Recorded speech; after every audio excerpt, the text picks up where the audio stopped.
Good evening, everybody. Welcome back to my channel. Thank you so much for coming and just taking a look to see what this woman is talking about today. I want to talk to you tonight. Actually, I want to talk to you, but I'm really kind of want to say I want us to pray. I want us to pray tonight for everybody that's ever stood in faith for a kingdom spouse and they married someone else and it devastated your faith. I want to talk to you. I remember the Lord told me that when I knew that I was not going to be First Lady with someone that wanted to be a bishop, and he knew he could only be the husband of one wife, and he's big time in the Church of God of Christ now. But I remember thinking at that time and listening to some of the elder women that I was speaking to at the time, and I said, this is going to be very bad.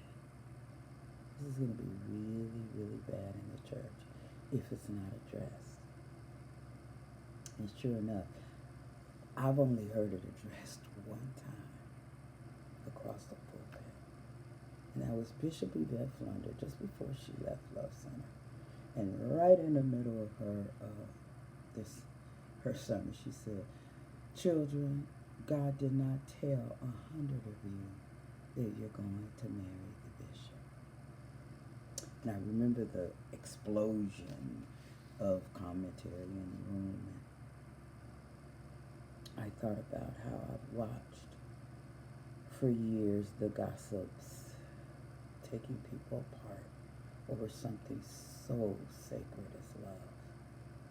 And it is sacred, by the way. You didn't notice that? It's sacred because it's love, because God is, okay, thanks so much for catching up with me. God is love. And we ridicule those who love. Most of the time, we just be all up in the filling in the stories and everything and don't know what you're talking about at all. And most of the time, you know you're lying while you're trying to say it. And I mean, come on.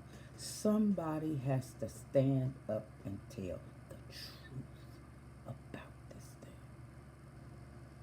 I have seen at least 3 women that I can tell you that have literally gone insane behind this. Nothing about them. You look in their eyes and nobody's home. All those little things we used to say in the elevator, don't stop at the mezzanine, okay? Whatever it is, they're just not here anymore. In a protective bubble somewhere that the good Lord puts us in when trauma and things hit us, he takes care of us. And some of us, even that is a taken care of in a way. But you know what it also is? It is somebody's purpose that's not being fulfilled. Some destiny that's not being done because of the severe trauma. It's time for us to unpack the church. It's time for us to start telling the truth and dealing with the truth. This whole thing, every prophet got a word about your kingdom spouse, and people are just, and I'm sitting here saying, God, please. You'll say it's a specific word for someone, and 400 people are responding to it. I'm going, what does this mean, God? Okay, so let's have the conversation. Let's have the conversation live at 5 tomorrow. I'm gonna finally got this straightened out. So live at 5 tomorrow. Let's talk about it. Take care.